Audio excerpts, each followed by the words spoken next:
Assalamualaikum warahmatullahi wabarakatuh.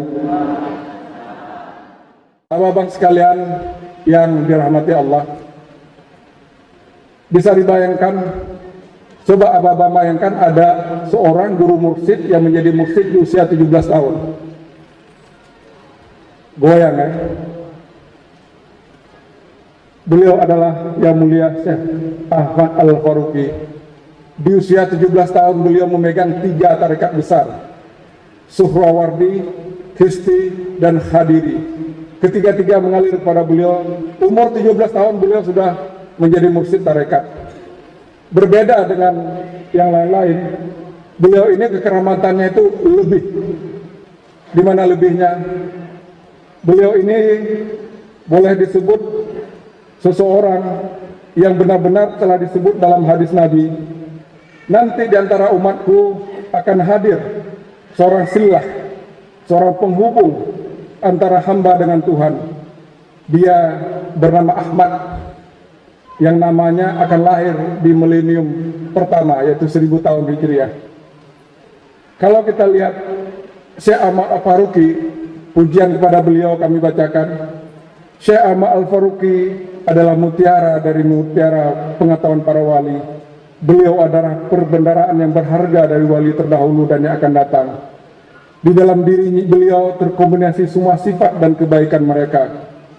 Syekh Ahmad Al-Faruqi As-Sihindi adalah sinai dari perwujudan ilahi, Sidratul Muntaha dari pengetahuan yang unik, dan air terjun dari pengetahuan yang terus sembunyi dari para nabi.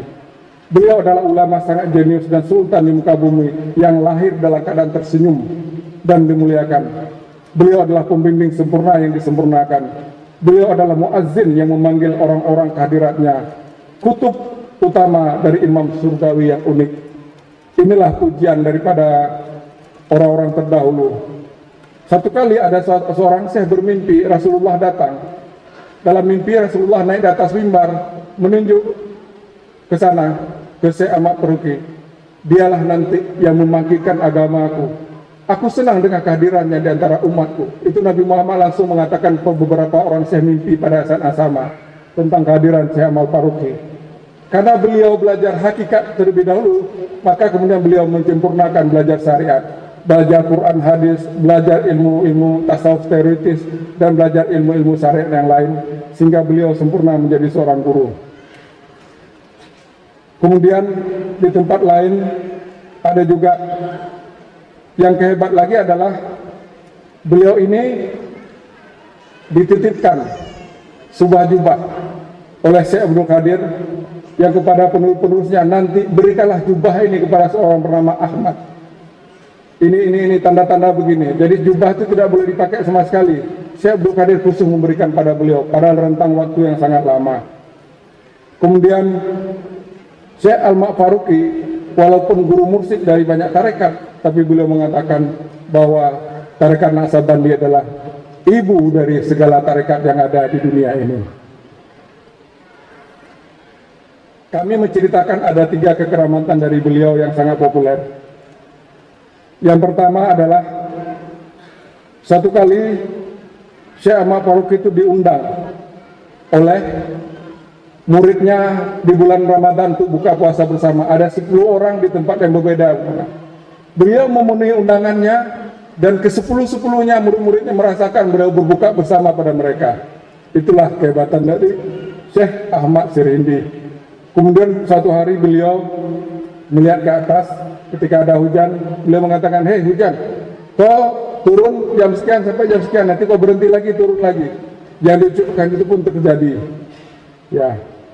Ada satu hal yang menarik lagi adalah Syekh Ahmad Sirindi ini pernah ada orang mau dieksekusi mati. Beliau menulis surat meminta kepada beliau untuk menulis surat pada raja agar tidak jadi dihukum mati. Beliau hanya menulis begini, "Jangan eksekusi ini." Dan raja gemetaran sampai akhirnya dipenuhi keinginan beliau. Abang-abang sekalian, perjuangan wali itu ada naik turunnya, ada deritanya, ada kebahagiaannya. Syekh Sirindi telah merasakan bagaimana pahitnya berdakwah. Suatu kali ulama-ulama syariat memfitnah beliau bahwa beliau melakukan di luar yang ketentuan agama dan mendesak agar beliau dipenjara oleh raja saat itu. Dan beliau dipenjara selama 3 tahun. Dalam penjara, ketika salat Jumat, beliau selalu hadir di masjid. Saat salat Jumat, hadir di masjid. Akhirnya diperketat penjagaan. Ini orang satu ini harus dijaga berlapis. Ternyata tetap bisa hadir beliau di masjid.